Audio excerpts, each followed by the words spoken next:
Hello student, last lecture में हमने electrostatic chapter का शुरुआत कर दिया था। अब इलेक्ट्रोस्टैटिक चैप्टर में हमने इंट्रोडक्शन तो कर लिया, 11th का सारा टॉपिक रिवाइज कर लिया। आप अगर नहीं आपने देखा होगा तो प्रीवियस वीडियो देख लो। इसमें हमने 11 के जो भी कंसेप्ट हमें लगने वाले हैं, चार्ज डेंसिटी से लेके इलेक्ट्रिक फ्लक्स, सभी कवर कर दिए हैं। फास्ट में इसका रिविजन ले लिया है।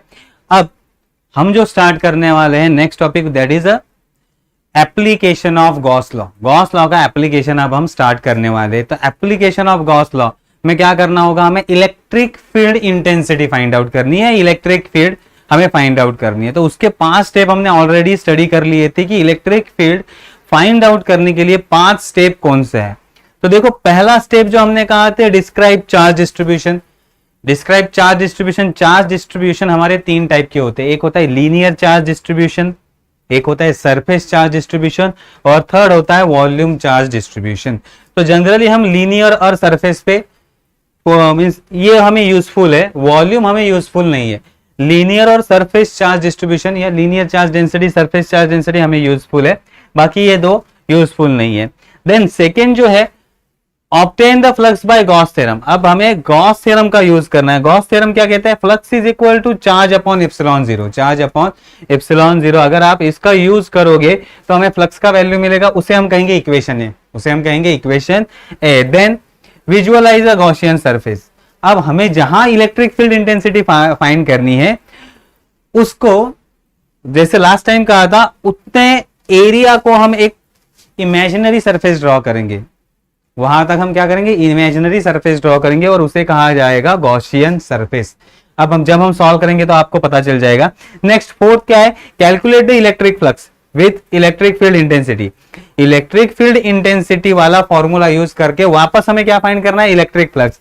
तो इलेक्ट्रिक फ्लक्स का दूसरा फॉर्मूला देखो क्या है, electric flux is equal to close integration of E dot d s. Close integration of E dot d s, that is अगर डॉट प्रोडक्ट को हटा दे तो आंसर क्या आएगा, integration E D S cos theta, E D S cos theta.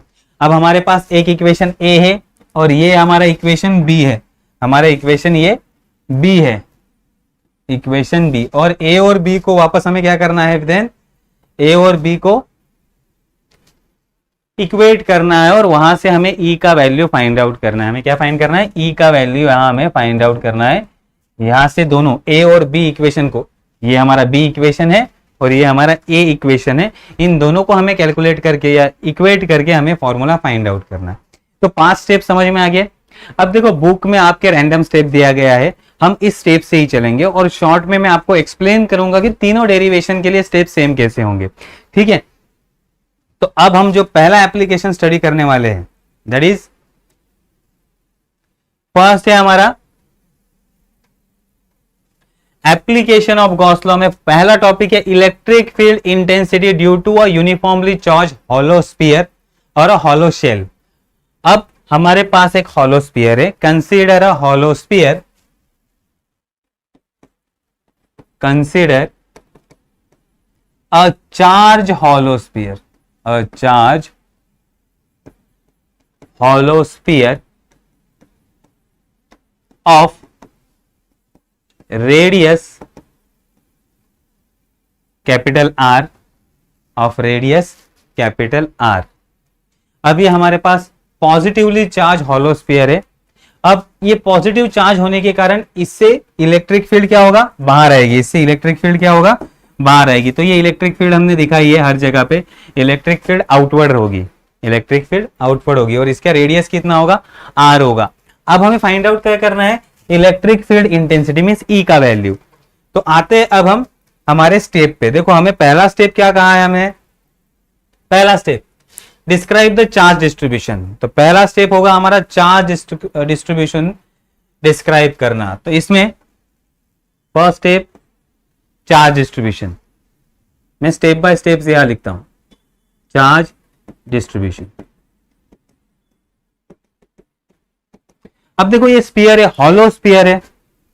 Hollow sphere में जो charge distribution होगा वो एरिया के हिसाब से होगा। सो हियर, यहां कौन सा होगा, here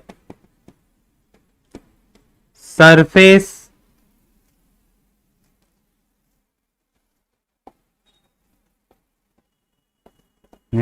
then Q is charge on sphere, charge on sphere, then surface charge distribution और surface charge density distribution ही लिखते हैं, is given by। अब सरफेस चार्ज डिस्ट्रीब्यूशन का फॉर्मूला क्या है हमारा, sigma is equal to charge upon area, charge upon area. लेकिन एरिया का फॉर्मूला हमें पता है, एरिया कौन सा है, स्फीयर है, तो स्फीयर के लिए एरिया क्या होगा, Q 4 पाई आर स्क्वायर, ये होगा एरिया। इससे हम फाइंड आउट करेंगे अब therefore Q is equal to, Q का वैल्यू फाइंड करेंगे, Q का वैल्यू क्या होगा, Q is equal to sigma into 4 pi r square, ये हमारा इक्वेशन 1। तो हमारा पहला स्टेप यहां खत्म हो गया। पहला स्टेप क्या था हमारा, चार्ज डिस्ट्रीब्यूशन को आइडेंटिफाई करना। तो हमने कौन सा चार्ज डिस्ट्रीब्यूशन लिया, सरफेस चार्ज डिस्ट्रीब्यूशन, क्योंकि हॉलो स्फीयर है तो सरफेस चार्ज डिस्ट्रीब्यूशन का वैल्यू क्या होगा, sigma is equal to charge upon area, और ये स्फीयर है तो स्फीयर का एरिया होता है 4 pi r square, 4 pi r square. इसमें से हमने Q का वैल्यू निकाल दिया। अब आते हैं हमारे दूसरे स्टेप पे। दूसरा स्टेप हमारा क्या है, दूसरा स्टेप हमारा क्या है, obtain the flux by Gauss theorem, obtain the flux by Gauss theorem. अब हमें अप्लाई करना है गॉस थ्योरम। सेकेंड स्टेप हमारा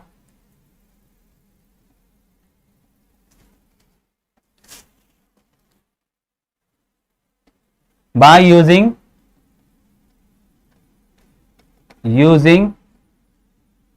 गॉस थ्योरम। अब हम गॉस थ्योरम यहां यूज करेंगे। गॉस थ्योरम हमें क्या कहता है, गॉस थ्योरम क्या कहता है, flux is equal to charge upon epsilon zero.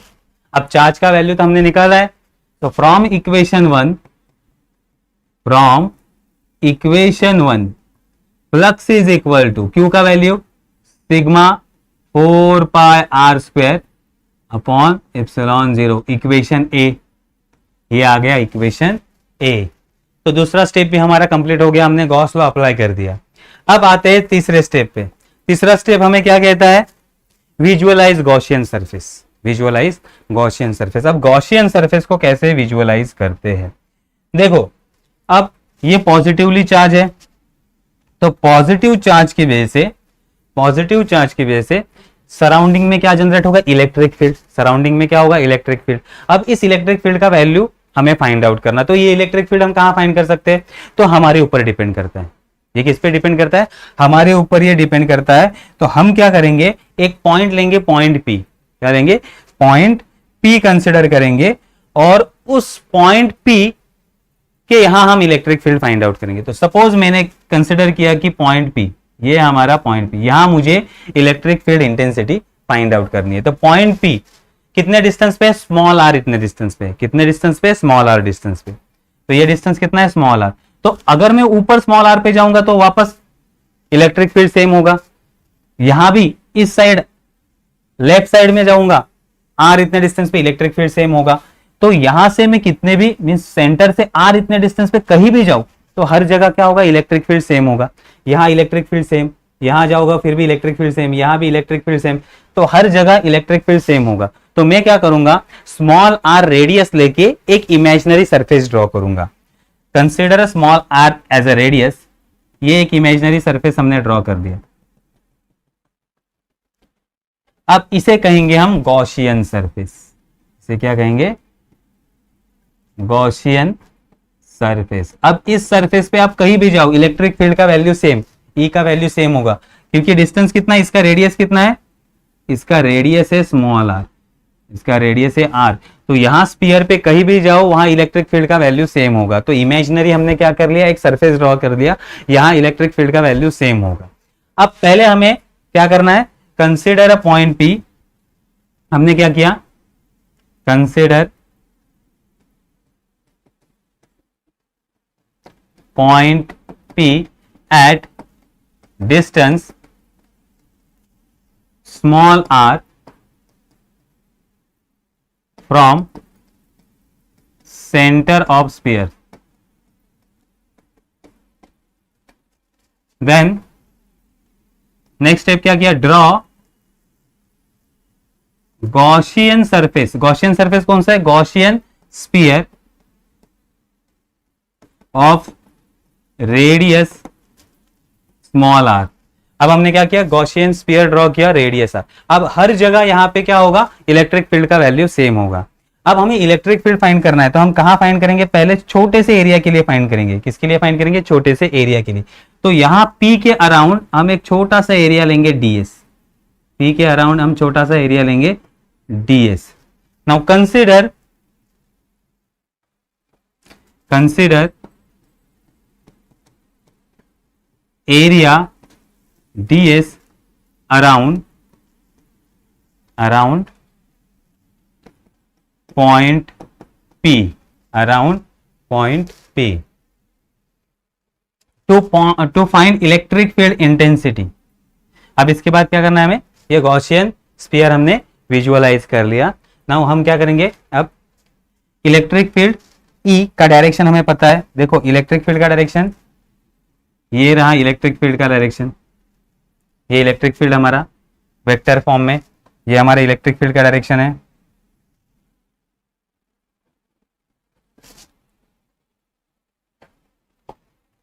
Next, area को एक वेक्टर होता है, मैंने कहा था सपोज ये एरिया है, तो एरिया को वेक्टर जो होता है, एरिया वेक्टर परपेंडिकुलर होता है। तो एरिया वेक्टर अगर हम कंसिडर करते हैं तो area vector ds, area vector क्या होगा, ds का डायरेक्शन भी सेम होगा ds। अब देखो E एंड ds एक दूसरे को क्या है, पैरेलल है या सेम डायरेक्शन में, तो इन दोनों में एंगल कितना होगा, 0। एंगल कितना होगा, 0। Now E, vector E and vector ds are in same direction, therefore angle theta between E and ds is equal to 0। दोनों के बीच का एंगल कितना होगा, 0। Angle theta is equal to 0 होगा। तो ये हमारा गॉसियन सरफेस का काम यहाँ खत्म हो गया। हमने क्या किया कि एक P पॉइंट लिया, कितने r डिस्टेंस पे, यहाँ हमें इलेक्ट्रिक फील्ड फाइंड आउट करना है, इसलिए यहाँ जितनी इलेक्ट्रिक फील्ड होगी वो r इतने डिस्टेंस पे सेम होगी, इसलिए हमने क्या किया, गॉसियन स्फीयर ड्रॉ किया। अब इस गॉसियन स्फीयर पे इलेक्ट्रिक फील्ड सेम रहेगा, तो पहले हम क्या करेंगे, P इतने पॉइंट पे ही इलेक्ट्रिक फील्ड फाइंड आउट करेंगे। तो हमने छोटा सा एरिया लिया ds, यहाँ हमें इलेक्ट्रिक फील्ड फाइंड आउट करना है, यहाँ हमें क्या करना है, इलेक्ट्रिक फील्ड फाइंड आउट करना है। तो इलेक्ट्रिक फील्ड फाइंड आउट करने के लिए हमने क्या किया, यहाँ एक छोटा सा सरफेस ले लिया ds, छोटा सा सरफेस ले लिया ds। अब इस ds को एक एरिया वेक्टर रहेगा ds, और यहाँ से इलेक्ट्रिक फील्ड भी आउटवर्ड जा रही है, दोनों का डायरेक्शन सेम रहेगा, तो दोनों में एंगल कितना रहेगा, 0। ये हो गया हमारा 3 स्टेप, ये हो गया हमारे 3 स्टेप। यहाँ हो गया हमारा, ये थर्ड स्टेप था हमारा गॉसियन सरफेस वाला, ये हमारा थर्ड स्टेप था। अब आते हैं फोर्थ स्टेप पे। फोर्थ स्टेप देखो क्या कहता है हमें, calculate the electric flux with the electric field intensity. अब हमें फॉर्मूला कौन सा यूज करना है, flux is equal to close integration of E dot ds और ई ds cos थीटा। तो आते ये फॉर्मूला अप्लाई करते हैं हम। Now electric flux is given bye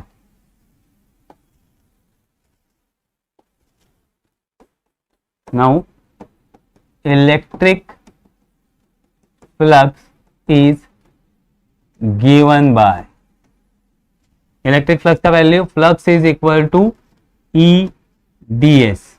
okay, E ds ये किसके लिए, स्मॉल एरिया ds के लिए, स्मॉल एरिया ds के लिए। ds इतने एरिया पे फ्लक्स का वैल्यू क्या होगा वो हम फाइंड आउट कर रहे हैं। ये जो स्मॉल एरिया है ds, यहाँ फ्लक्स का वैल्यू क्या होगा वो हम फाइंड आउट कर रहे हैं। तो वहां फ्लक्स का वैल्यू क्या होगा, E dot ds, that is flux is equal to E ds cos theta. लेकिन थीटा का वैल्यू हमने कहा, but theta is equal to 0 and cos 0 is equal to 1, तो cos का वैल्यू 1 होगा, therefore flux is equal to E dot ds। अब ये flux किसके लिए हो गया, स्मॉल सरफेस के लिए। ये फ्लक्स हो गया स्मॉल सरफेस के लिए।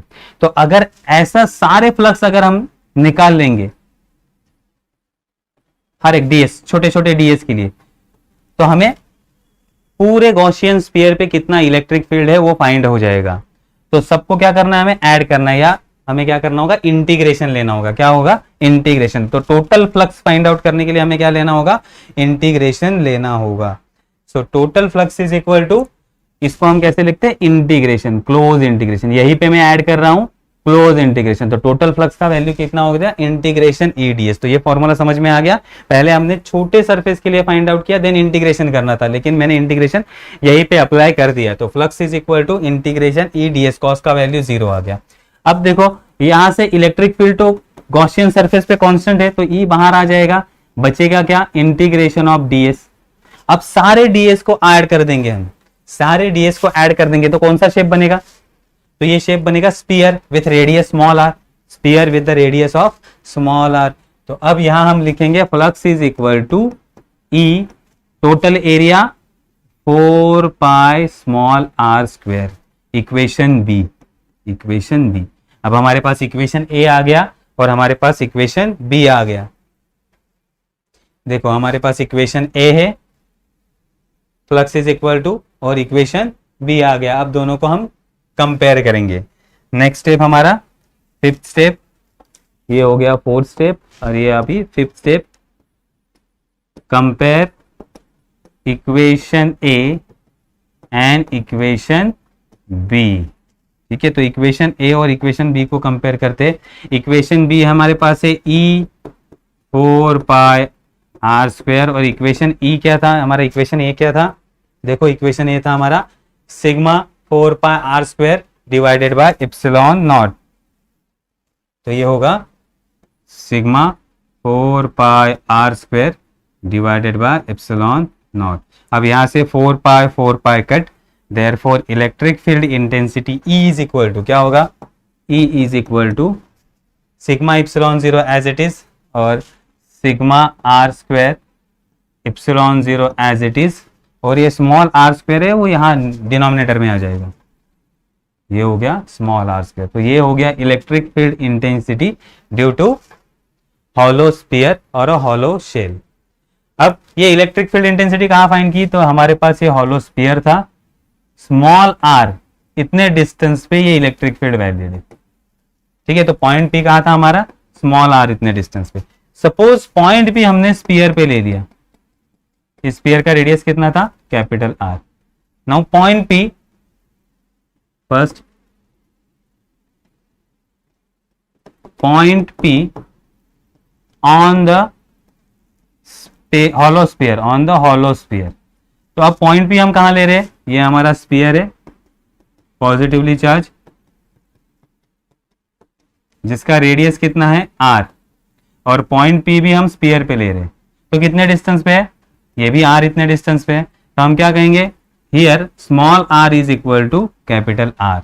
उस केस में इलेक्ट्रिक फील्ड का वैल्यू क्या होगा, electric field E is equal to sigma are square divided by epsilon 0 R square, क्योंकि स्मॉल आर का वैल्यू भी कितना है, आर है। तो आर आर कट हो जाएगा and E is equal to sigma epsilon 0। अगर सरफेस पे हमें इलेक्ट्रिक फील्ड फाइंड आउट करना है, सरफेस पे, तो वैल्यू क्या होगा, sigma upon epsilon 0। Second case, अगर हम पॉइंट को अंदर लेते हैं स्फीयर के, पॉइंट कहां लेते हैं, स्फीयर है ये पॉजिटिवली चार्ज, और पी पॉइंट स्फीयर के अंदर है।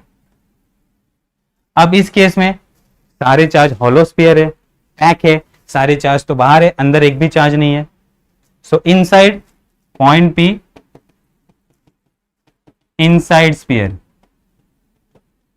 तो इनसाइड स्फीयर चार्ज ही नहीं है, Q का value 0, therefore sigma is equal to 0। अगर सिग्मा 0 हो गया तो E का वैल्यू की भी क्या हो जाएगा, 0। तो इनसाइड इलेक्ट्रिक फील्ड नहीं रहती, इनसाइड इलेक्ट्रिक फील्ड नहीं रहती। तो ये कंसेप्ट समझ में आ गया, 5 स्टेप समझ में आ गए। सेम स्टेप हमें अगले इक्वेशन में भी यूज करना है। अब हमने गॉसियन सरफेस यहाँ क्या लिया था, स्फेरिकल शेप, तो जिस तरह का शेप होगा उस हिसाब से गॉसियन स्फीयर या गॉसियन सरफेस का वैल्यू चेंज होता रहेगा। ठीक है, तो चलो ये एक हो गया। 5 स्टेप को याद रखो। पहला हमने क्या किया, पहले चार्ज डिस्ट्रीब्यूशन, उसके बाद गॉस लॉ, उसके बाद ये हमारा सरफेस लिया, गॉसियन सरफेस। गॉसियन सरफेस के बाद हमने फोर्थ इलेक्ट्रिक फ्लक्स वाला दूसरा फॉर्मूला अप्लाई किया और दोनों को कंपेयर किया, बस ये शॉर्ट में है। अब नेक्स्ट टॉपिक हम स्टार्ट करते हैं। अब इस टॉपिक को ध्यान दो, जनरली आप विजुअलाइज करने का या स्टेप बाय स्टेप जाने की कोशिश करो, ठीक है। अब जो हम ले रहे हैं नेक्स्ट टॉपिक क्या है, electric field intensity due to an infinitely long straight charge wire. Electric field intensity due to an infinitely long straight charge wire. तो अब हमने एक वायर लिया, वायर सिलेंड्रिकल शेप का होता है। वायर क्या होता है, सिलेंड्रिकल शेप का होता है और ये पॉजिटिवली चार्ज है। ये क्या है, पॉजिटिवली चार्ज। सेंटर से इसका रेडियस कितना है, आर है। सेंटर से इसका रेडियस कितना है, आर है। अब देखो वायर है, एक्चुअली ये बिगर दिखाया है, ये बिगर दिखाया है डायग्राम में, लेकिन वायर कैसा होता है हमारा, छोटा सा होता है। तो वायर का हम एरिया कंसिडर नहीं करते या वॉल्यूम कंसिडर नहीं करते, वायर का क्या कंसिडर करते हैं, लेंथ। वायर का क्या कंसिडर करते हैं, लेंथ, ठीक है। तो यहां हम कौन सा चार्ज डिस्ट्रीब्यूशन यूज करेंगे, लीनियर चार्ज डिस्ट्रीब्यूशन। कौन सा, लीनियर चार्ज डिस्ट्रीब्यूशन, ये याद रखना है, ठीक है। तो चलो अब हम इस स्टार्ट करते इक्वेशन को। Consider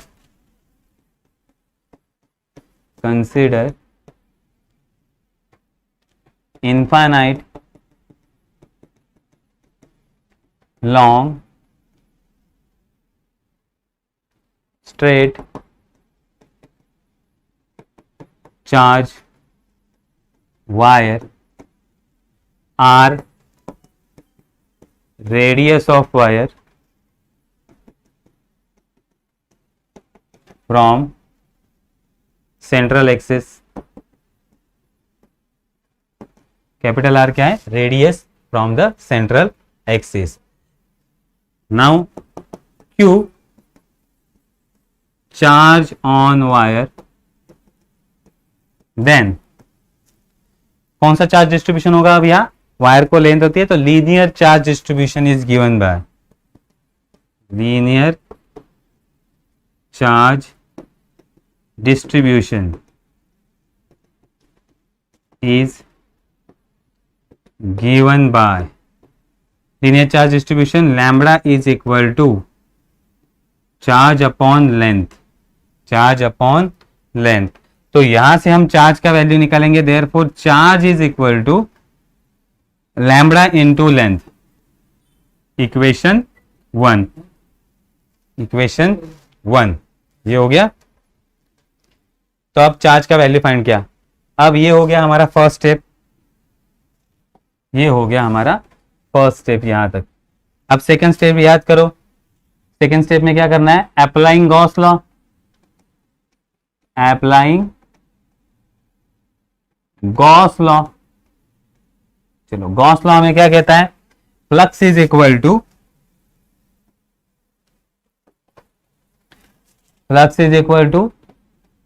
Q upon epsilon 0। Q का वैल्यू तो हमने निकाला है, तो therefore flux is equal to, Q का वैल्यू क्या निकाला, लैम्बडा एल अपॉन एप्सिलॉन 0। ये होगा इक्वेशन ए। एंड कहां से आया, फ्रॉम इक्वेशन 1। इक्वेशन 1 से हमने क्यू का वैल्यू पुट किया, हमें इक्वेशन ए मिल गया। अब नेक्स्ट, अब हमें क्या करना है, थर्ड गॉसियन सरफेस ड्रॉ करना है। थर्ड पॉइंट क्या है हमारा, गॉसियन सरफेस।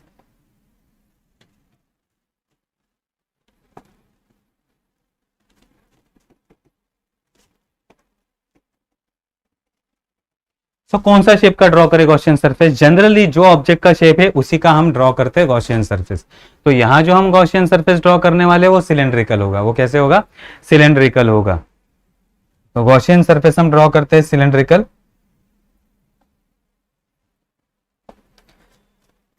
तो अब यहां मैं गॉसियन सरफेस ड्रॉ कर रहा हूं, ये सिलेंड्रिकल शेप का। अब पॉजिटिव चार्ज है, पॉजिटिव चार्ज की वजह से इलेक्ट्रिक फील्ड आउटवर्ड रहेगी, पॉजिटिव इलेक्ट्रिक फील्ड। ये कितने डिस्टेंस पे ड्रॉ किया है, इसका रेडियस कितना होगा, इसका रेडियस होगा आर, स्मॉल आर। तो गॉसियन सरफेस का जो रेडियस होगा वो होगा स्मॉल r इतना रेडियस होगा, और गॉसियन सरफेस का जो सिलेंडर लिए सिलेंड्रिकल शेप लिया है उसका लेंथ होगा स्मॉल l, इसका लेंथ क्या होगा स्मॉल l, ठीक है, radius small r and length small l, length होगा स्मॉल l, ठीक है। अब वंस अगेन सेम कंडीशन, अब हमें क्या करना है, यहाँ पॉइंट P कंसिडर करना है, क्या करना है पॉइंट P कंसिडर करना है, यहाँ ये पॉइंट P। अब पॉइंट P पे इलेक्ट्रिक फील्ड जाएगा, इलेक्ट्रिक फील्ड का डायरेक्शन देखो पॉजिटिव चार्ज है तो पॉजिटिव चार्ज से इलेक्ट्रिक फील्ड, पॉजिटिव चार्ज की वजह से इलेक्ट्रिक फील्ड क्या जाएगा बाहर जाएगा, ये होगा इलेक्ट्रिक फील्ड का डायरेक्शन। देन यहां हम पॉइंट P के अराउंड स्मॉल एरिया लेंगे ds, स्मॉल एरिया क्या लेंगे ds, तो ds की वजह से एरिया वेक्टर जाएगा ds एरिया वेक्टर, दोनों में एंगल वंस अगेन जीरो, हमेशा याद रहेगा एंगल का वैल्यू क्या होता है जीरो होता है, तो यहाँ एंगल क्या आ गया जीरो आ गया इस सरफेस की वजह से, ठीक है। ये सरफेस हमने किस पे लिया है सिलेंडर पे लिया है, ओके, ये सरफेस सिलेंडर, ये थोड़ा बाहर निकाला है मैंने लेकिन ये सिलेंडर पे है, पूरे सिलेंडर पे होना चाहिए, ठीक है। तो लिखते हैं गॉसियन सरफेस,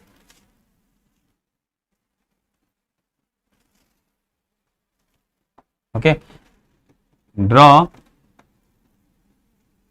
गॉसियन सिलेंडर, हमने क्या ड्रॉ किया है गॉसियन सिलेंडर। अब इस गॉसियन सिलेंडर पे कहीं भी ई का वैल्यू फाइंड करोगे तो सेम होगा क्योंकि डिस्टेंस क्या रहेगा r सेम रहेगा। So draw Gaussian cylinder, then consider small area ds around point P, then angle between, अब मैं शॉर्ट में लिख रहा हूं angle between E and ds is zero. तो ये हमारा गॉसियन सरफेस का काम खत्म हो गया। नेक्स्ट हमारा जो फोर्थ स्टेप है, फोर्थ स्टेप क्या है,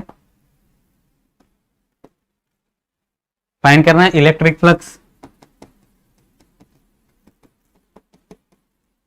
तो टोटल इलेक्ट्रिक फ्लक्स ds इतने सरफेस के लिए इलेक्ट्रिक फ्लक्स, तो टोटल सरफेस के लिए हमें इंटीग्रेशन करना होगा।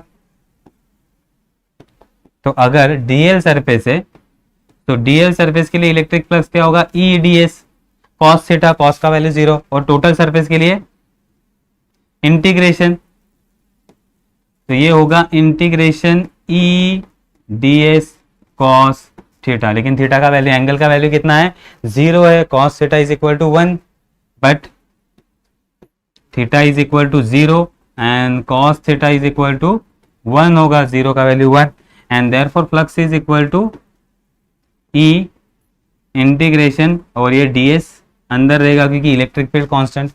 अब एरिया किसका निकालना है, टोटल एरिया इस सिलेंडर का निकालना है, तो सिलेंडर का एरिया कितना होता है flux is equal to E और एरिया 2πrl, गॉसियन सरफेस का एरिया कितना होगा 2πr इंटू l, ये हो गया इक्वेशन हमारा बी, इक्वेशन बी, इक्वेशन ए आ गया, इक्वेशन बी आ गया। अब क्या करना है दोनों को कंपेयर करना है। नाउ पांचवा स्टेप हमारा, fifth step, step 5, compare equation A and B.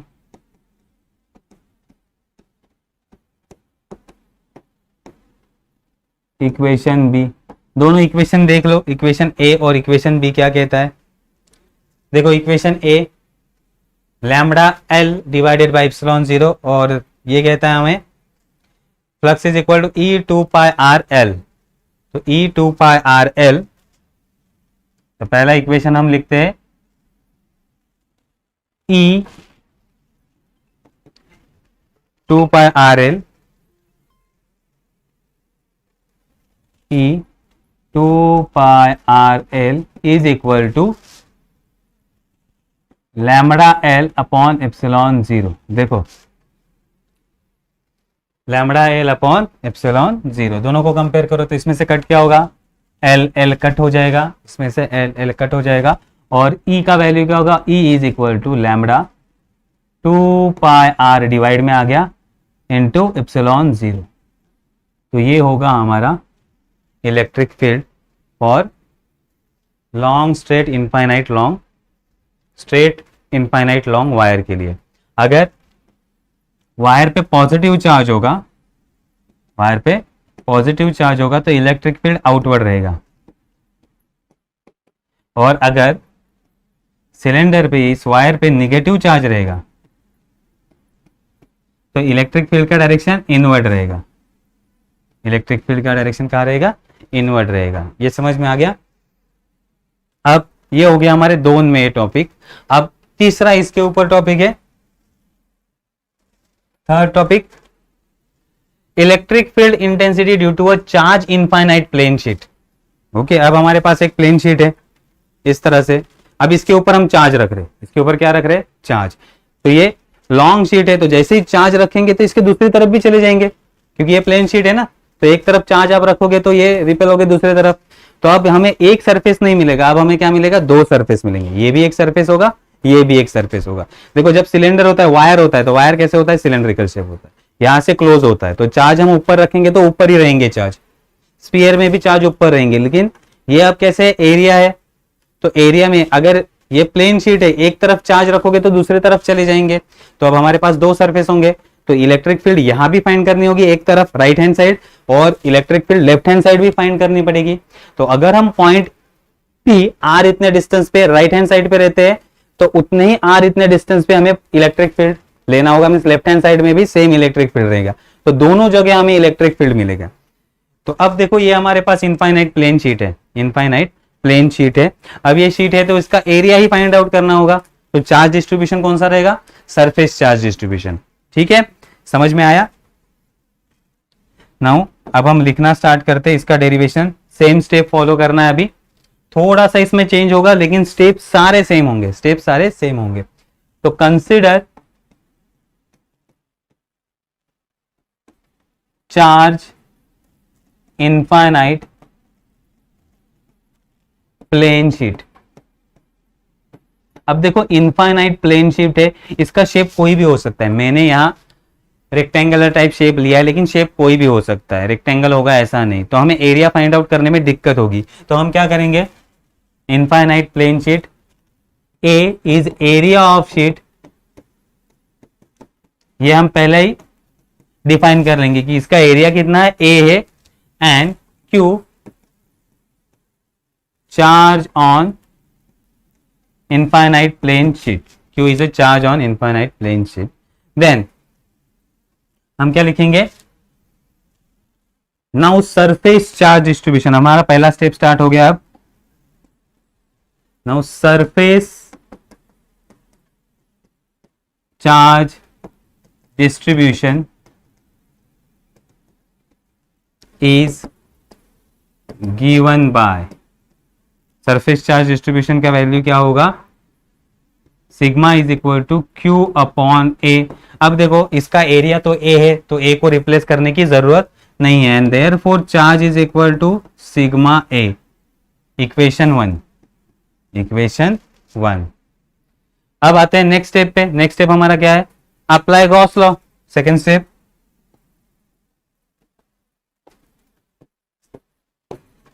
Apply Gauss law. अब गॉस लॉ को हम अप्लाई करेंगे। गॉस लॉ में क्या कहता है? Flux is equal to Q upon epsilon zero. Q का वैल्यू हमारे पास है, तो फ्लक्स का वैल्यू क्या होगा? Therefore flux is equal to Q का value sigma A upon epsilon zero from equation one, और ये आएगा इक्वेशन ए। इक्वेशन ए आ गया अब हमारा। अब नेक्स्ट स्टेप हमारा है गॉसियन सरफेस।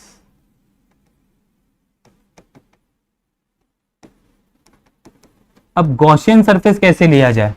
क्योंकि शीट तो इनफाइनाइट लॉन्ग है, बहुत बड़ा शीट है, इनफाइनाइट है, तो यहां फिर अब गॉसियन सरफेस कौन से शेप का ले? तो जनरली हम क्या करेंगे कि एक सर्टेन डिस्टेंस आर पे एक पॉइंट पी ले लेंगे, ठीक है, यहां एक सर्टेन पी आर इतने डिस्टेंस पे पॉइंट पी ले लेंगे, यहां हम इलेक्ट्रिक फील्ड फाइंड आउट करेंगे, और इलेक्ट्रिक फील्ड फाइंड आउट करने के लिए हमें गॉसियन सरफेस ड्रॉ करना होगा तो हम गॉसियन सरफेस जो ड्रॉ करेंगे वो सिलेंड्रिकल शेप का ड्रॉ करेंगे। कैसे?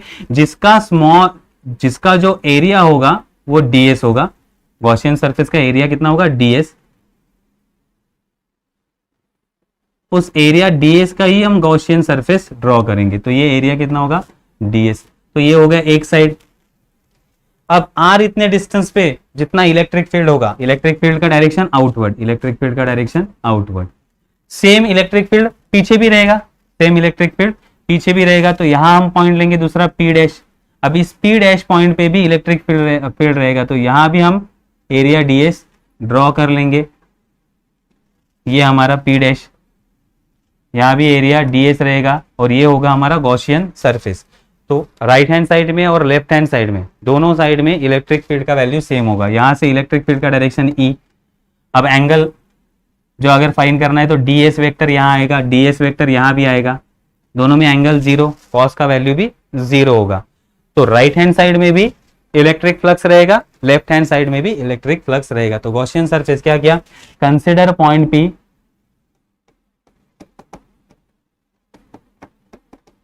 point P and point P dash on either side of plane sheet, then draw Gaussian cylinder,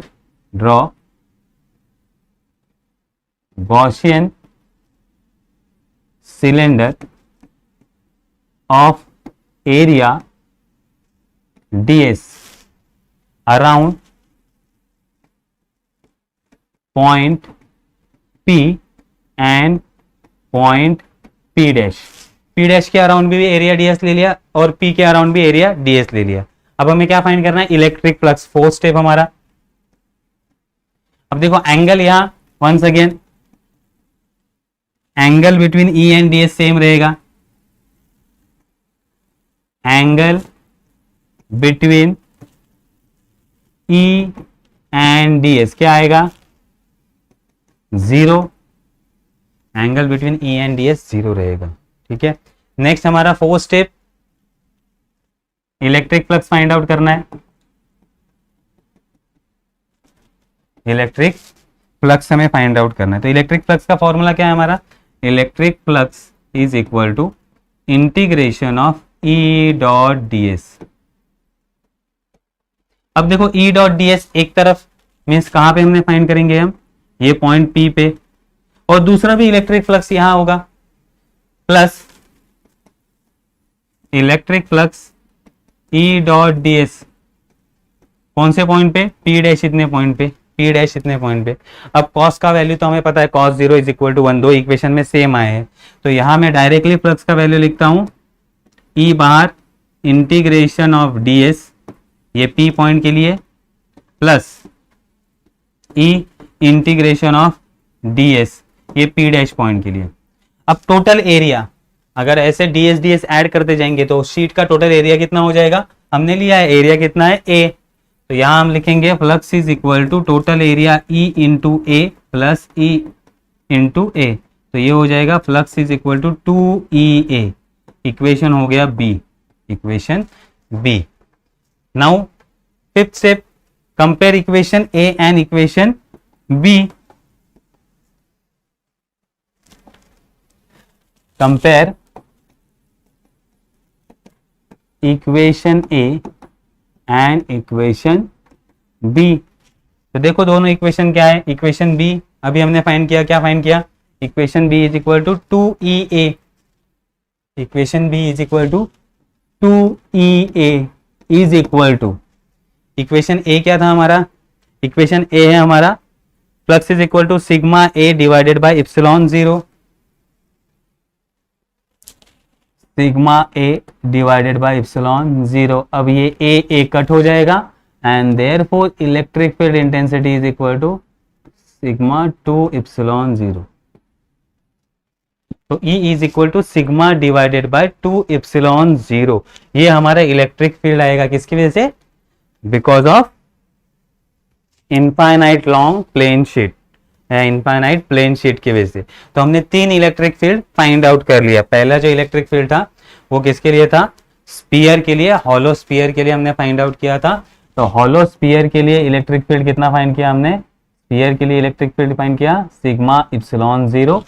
then हमने फाइंड आउट किया for electric field for long wire, वो कितना था lambda 2 pi R, lambda 2 pi R epsilon 0, ये हमने find out किया। और third अभी हमने फाइंड किया ई फॉर प्लेन शीट, वो कितना आया सिग्मा 2 इप्सिलॉन 0।